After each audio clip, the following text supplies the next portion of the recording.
ఈ ఉదయమున నీవు ఎవ్వరినీ కలుసుకొనక ముందు ప్రభువును కలుసుకో. నీవు ఎవ్వరినీ చూడకముందు ప్రభువును చూడు. నీవు ఎవ్వరితో మాట్లాడకముందు ప్రభువుతో మాట్లాడు. నీవు దేనిని వెదకకముందు ఆయన రాజ్యమును నీతిని వెదకు.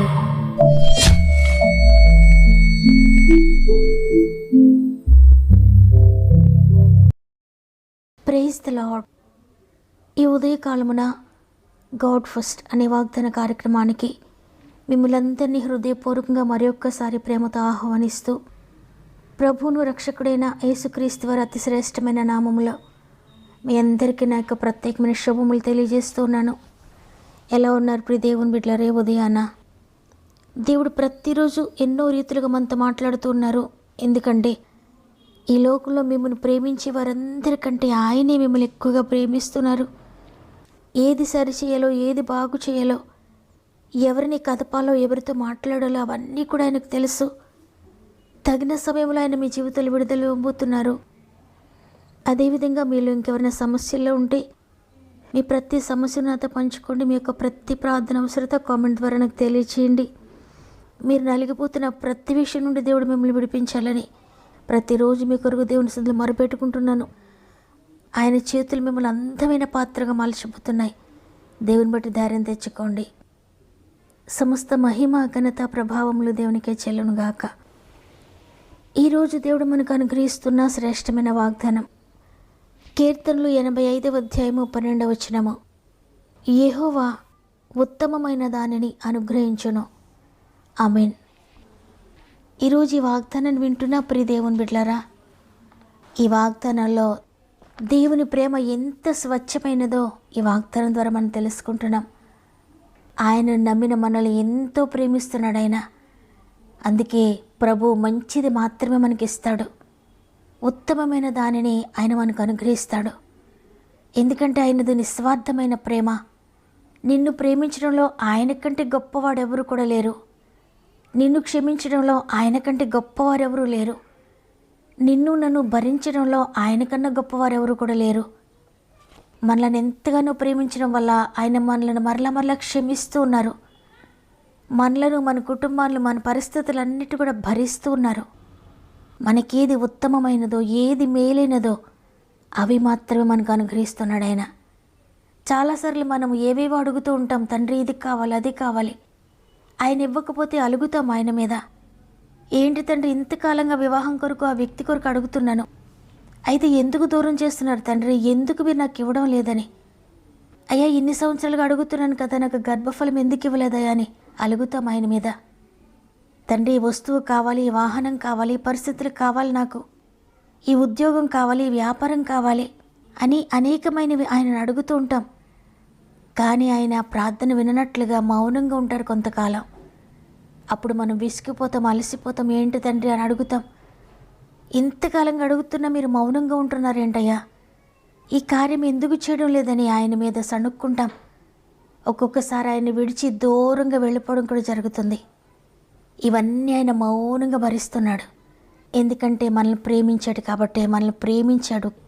ఇంతగా మనల్ని ఆయన అపార్థం చేసుకుంటున్నప్పటికీ కూడా ఇంకా ప్రేమిస్తూ, ఇంకా క్షమిస్తూ, ఇంకా భరిస్తూ మన జీవితంలో ఇంకా మేలుకరమైన అనుగ్రహించాలని ఆయన ఎదురు చూస్తున్నాడు. ఇదే కన్న తండ్రి ప్రేమ.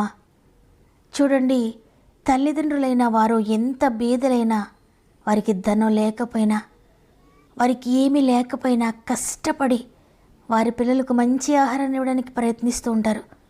మంచి బట్టలు వేయడానికి ప్రయత్నిస్తూ ఉంటారు. మంచి చదువులు చదివించడానికి ప్రయత్నిస్తూ ఉంటారు.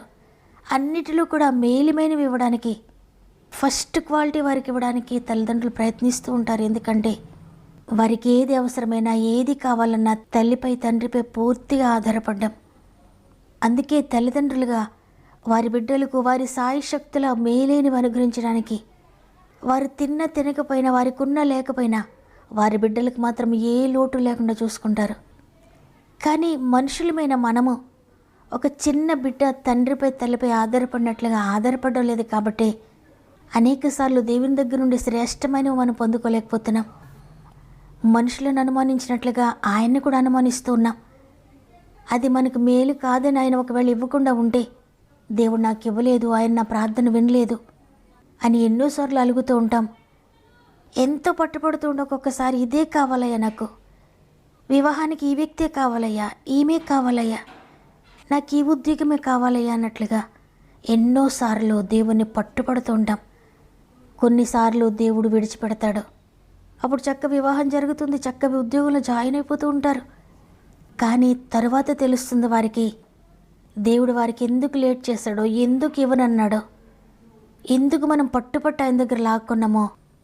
ఆ తర్వాత ఏడుస్తాం, తండ్రి ఇది ఎందుకు ఇచ్చావయ్యా, ఈ భర్త ఎందుకయ్యా, ఈ భార్య ఎందుకయ్యా, ఈ బిడ్డలు ఎందుకయ్యా, ఈ ఉద్యోగం ఎందుకయ్యా, ఈ వ్యాపారం ఎందుకయ్యా, నేను భరించలేకపోతున్నానయ్యా అని ఇంతగా ప్రార్థిస్తే దేవుడు ఇలాంటి భర్తనిస్తాడా, ఇలాంటి భార్యనిస్తాడా, ఇటువంటి ఉద్యోగాన్ని ఇస్తాడా అని ఎందుకు ఇచ్చావయ్యా, ఎందుకు చేసావయ్యా అని దేవుని బ్లేమ్ చేస్తూ ఉంటాం.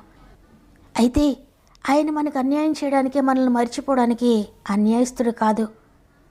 మత్తయి సువార్త 7:11 వ్రాయబడి ఉంది, మీరు చెడ్డవారై ఉండి మీ పిల్లలకు మంచి ఈవులను నెరిగి ఉండగా పరలోకమందున మీ తండ్రి తన్ను అడుగు వారికి అంతకంటే ఎంతో నిశ్చయముగా మంచి ఈవులనిచ్చును.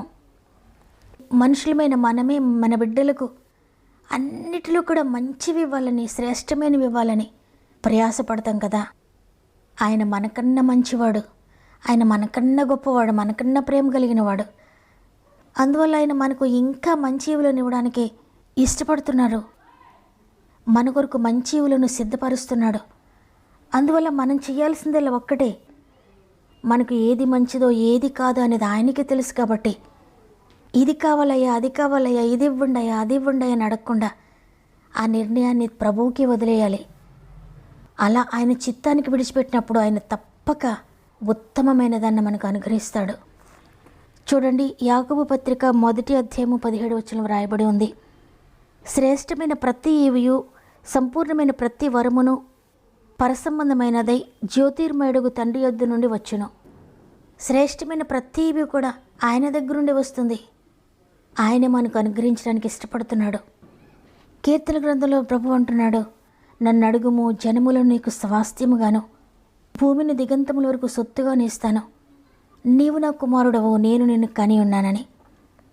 నిజంగా ఆయన కుమారులుగా, ఆయన కుమార్తెలుగా మనం ఉంటే బైబిల్ గ్రంథంలో వ్రాయబడినట్లుగా ఆయనని ఎందరు అంగీకరిస్తారో వారందరూ దేవుని కుమారులుగా ఉందిరని, ఆయనను అంగీకరించి ఆయనను స్వంత రక్షకునిగా చేసుకొని, ఆయనను తండ్రిగా చేసుకొని ఆయన బిడ్డలుగా మనం ఉంటే, మనం అడిగితే చాలు భూమిని దిగంతముల వరకు సొత్తుగా ఇస్తాడంట ఆయన. మనం సంపాదించినవన్నీ మన బిడ్డల కొరకు ఏ విధంగా ధారపోస్తామో, కన్న తండ్రి ప్రేమ ఇంకా గొప్పది. ఆయన ఇంకా మంచి ఇవ్వలు ఇవ్వాలని, ఇంకా గొప్పవి మన కొరకు సిద్ధపరుస్తున్నాడు.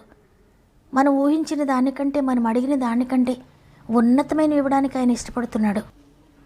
కాబట్టి ఈరోజు ఈ మాటలు వింటున్న ప్రియ సహోదరి, ప్రియ సహోదరుడా, దేవుడు నాకు ఎలా ఇచ్చారేంటి, దేవుడు నాకు ఎటువంటి భార్యని ఇచ్చాడేంటి, దేవుడు నాకు ఎటువంటి భర్తని ఇచ్చాడేంటి, దేవుడు నాకు ఎటువంటి బిడ్డలని ఇచ్చాడేంటి, ఈ ఉద్యోగం ఏంటి, ఈ వ్యాపారం ఏంటి, ఈ గృహం ఏంటి, ఈ పరిస్థితులు ఏంటి, దేవుడు నాకు సరైనది ఇవ్వలేదని అనుకోవద్దు. దేవుని మార్గంలో దేవుని చిత్తానుసారంగానే ఉంటే ఆయన చిత్తం నీ జీవితంలో జరుగుతుంది. నీవు దేవునికి వ్యతిరేకమైన మార్గంలో వెళ్తూ ఉంటే ఆయన చిత్తం నీ జీవితంలో జరగదు. అందువల్ల ఆయన చిత్తం కాంతి నువ్వు తీసుకుంటే అది నీకు ముళ్ళ కంచేలాగే ఉండొచ్చు, నీ జీవితానికి దుఃఖం కలిగించేదిగానే ఉండొచ్చు. ఇంతవరకు ఒకవేళ ఆయన చిత్తంలో నువ్వు లేకుండా ఆయన చిత్తానికి బయట ఉండి అనేకమైన నష్టపోయావేమో. అయితే ఎప్పటికైనా తండ్రి, ఇంతవరకు నీ చిత్తాన్ని జరిగించక ఎంతో నష్టపోయాను, ఎంతో పోగొట్టుకున్నాను, అయినప్పటికీ కూడా బాగు చేయగలిగిన శక్తి నీకుందయ్యా. ఇదిగో తండ్రి, నా భార్యను బాగు చేయండి, నా భర్తను బాగు చేయండి, నా బిడ్డను బాగు చేయండి, నా ఆత్మను బాగు చేయండి, నా శరీరాన్ని బాగు చేయండి, నా కుటుంబాన్ని బాగు చేయండి, నా ఆర్థిక పరిస్థితులను బాగు చేయండి. నీవిచ్చే మంచి ఇవులను కాదని నాకు ఇష్టమైన మార్గంలో వెళ్ళి నాకు ఇష్టమైనవి తీసుకున్నాను, నష్టపోయినయ్యా, నన్ను క్షమించండి. తిరిగి కట్టగలిగిన శక్తి నీకుంది, తిరిగి బాగు చేయగలిగిన శక్తి నీకుంది, తిరిగి బాగు చేయండి అయ్యా అని నీవు కనుక ఈరోజైనా ఆయన చేతులకు అప్పగించుకుంటే నీకు మంచి ఫ్యూచర్ దయచేస్తాడు ఆయన. ఇంతవరకు ఏది నష్టపోయావో తిరిగి రెస్టోర్ చేస్తాడు.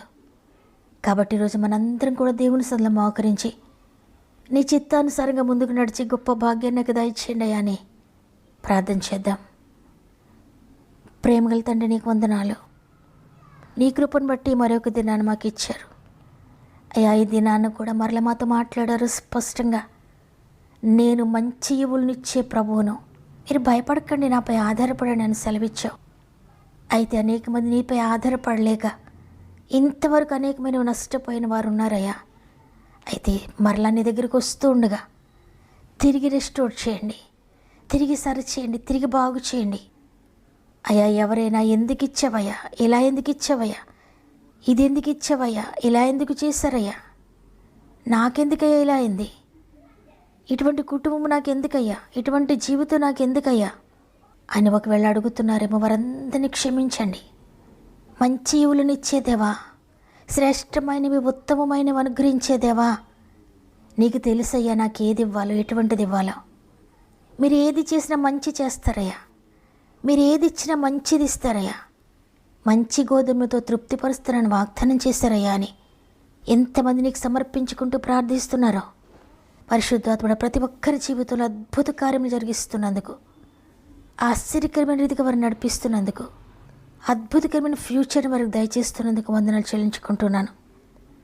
మరి ముఖ్యంగా ఎంతోమంది బిడ్డలు సమస్యల శోధనలో ఉండి వారి ప్రార్థన వినపాలు తెలియజేస్తుండగా అందరినీ కూడా పేరు పేరు వరుసన ప్రతి ఒక్కొక్కరిని నీ బలిష్టమైన చేతులు పెడుతున్నానయ్యా, గాయపడిన చేతులకు అప్పగిస్తున్నాను. పరిశుద్ధాత్ముడా ప్రతి ఒక్కరి మీ స్వాధీనం చేసుకోండి, ప్రతి జీవితాన్ని మీరు స్వాధీనం చేసుకోండి, ప్రతి సమస్యలు మీరు జోక్యం చేసుకోండి, ప్రతి కుటుంబంలో మీరు జోక్యం చేసుకోండి. వారు అడుగుతున్న దానికంటే ఉన్నతమైన కార్యాలు వారి జీవితంలో మీరు చేస్తున్నందుకు ప్రత్యేకంగా గర్భంతో బిడ్డలందరినీ చేతులు పెడుతున్నాను. 9 నెలలు మీరు తోడుగా ఉండి సేఫ్ డెలివరీ స్థాయి చేస్తున్నందుకు వందనాలు. ఈరోజు పుట్టినరోజులు, పెండ్లి రోజులు జరుపుకున్న వారందరినీ కూడా జ్ఞాపకం చేసుకోండి. సంవత్సరం అంతా తోడుగా ఉండి నడిపించండి. ఈ దినమును ప్రారంభిస్తూ ఉండగా రోజంతా ఆత్మీయ కుటుంబం అంతటికి తోడుండి నడిపిస్తారని యేసయ్య పరిశుద్ధమైన నామములో అడిగి వేడుకుంటున్నాను తండ్రి, ఆమేన్. ఈరోజు వాగ్దానాన్ని విన్న ప్రియ చెల్లి, ప్రియ తమ్ముడు, దేవుడు నేను అడిగింది ఇవ్వలేదని బాధపడుతున్నారా? ఆయన నీవు అడిగింది ఇవ్వలేకపోవచ్చు, కానీ ఉత్తమమైన దాన్ని ఇస్తాడు. నీకేది మేలు అదే ఇస్తాడు ఆయన. కాబట్టి ఈరోజు ఆయన చేతులకు అప్పగించుకో. తండ్రి నీ చిత్తమే జరిగించండి అని. ఆయన చిత్తము నీ జీవితంలో మేలు జరిగిస్తుంది. నమ్మిన వారందరూ ఆమెను చెప్పండి. లైక్ చేయడం, షేర్ చేయడం మర్చిపోకండి. దేవుని చిత్తమైతే తిరిగి రేపు అందరం కలిసి ఆయనను స్తుతిందాం. అంతవరకు ప్రభు మీకు, మీ కుటుంబాలకు తోడేండి నడిపించునుగాక. God bless you.